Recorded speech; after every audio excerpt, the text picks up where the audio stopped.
ഇന്ത്യയിൽ ഉപഗ്രഹ ഇന്റർനെറ്റ് സേവനം ആരംഭിക്കുന്നതിനുള്ള അന്തിമ അനുമതിക്കരികെ എത്തിയിരിക്കുകയാണ് സ്റ്റാർലിങ്ക്. ഇപ്പോൾ ഇന്ത്യൻ ബഹിരാകാശ വകുപ്പിന് കീഴിലുള്ള നോഡൽ ഏജൻസിയായ ഇൻസ്പേസ് സ്റ്റാർലിങ്കിന് രാജ്യത്ത് വാണിജ്യാടിസ്ഥാനത്തിൽ ഉപഗ്രഹ ഇന്റർനെറ്റ് സേവനം ആരംഭിക്കുന്നതിനായുള്ള അനുമതി ഉടൻ നൽകിയേക്കും.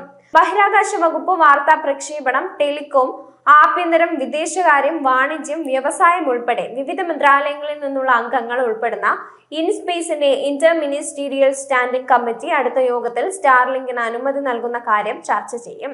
ആഭ്യന്തര മന്ത്രാലയവും വിദേശകാര്യ മന്ത്രാലയവും ഇതിനകം സ്റ്റാർലിങ്കിന് സേവനം ആരംഭിക്കുന്നതിനുള്ള അനുമതി ടെലികോം വകുപ്പിനെ അറിയിച്ചിട്ടുണ്ടെന്നാണ് വിവരം. ഇതിന് പിന്നാലെ കമ്പനിയുടെ global mobile personal communication by satellite അപേക്ഷ അംഗീകരിച്ചുകൊണ്ട് ടെലികോം വകുപ്പ് മെയ് 7-ന് ഒരു ലെറ്റർ ഓഫ് ഇന്റന്റ് പുറത്തിറക്കിയിരുന്നു. സുരക്ഷ, തന്ത്രപരമായ വിഷയങ്ങൾ എന്നിവയിലെ ആശങ്കകൾ കമ്പനി പരിഹരിക്കുകയും പ്രധാന ഏജൻസികൾ പരിശോധിക്കുകയും ചെയ്തുവെന്നാണ് ലെറ്റർ ഓഫ് ഇന്റന്റ് അർത്ഥമാക്കുന്നത്.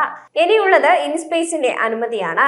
അത് താമസിയാതെ ലഭിക്കുമെന്നാണ് കരുതുന്നതെന്നും ബന്ധപ്പെട്ട വൃത്തങ്ങളെ ഉദ്ധരിച്ച് ടൈംസ് ഓഫ് ഇന്ത്യ റിപ്പോർട്ട് ചെയ്തിട്ടുണ്ട്. ഇന്ത്യയിൽ പ്രവർത്തനം തുടങ്ങിയാൽ സ്റ്റാർലിങ്ക് വഴി രാജ്യത്തിന്റെയും പൗരന്മാരുടെയും നിർണായക വിവരങ്ങൾ അമേരിക്കൻ ഇന്റലിജൻസിന്റെയും സൈന്യത്തിന്റെയും കയ്യിലെത്താം. യുക്രൈനെ ബ്ലാക്ക്മെയിൽ ചെയ്യാൻ അമേരിക്ക പ്രധാന ആയുധമാക്കിയതും സ്റ്റാർലിങ്കിനെയാണ്.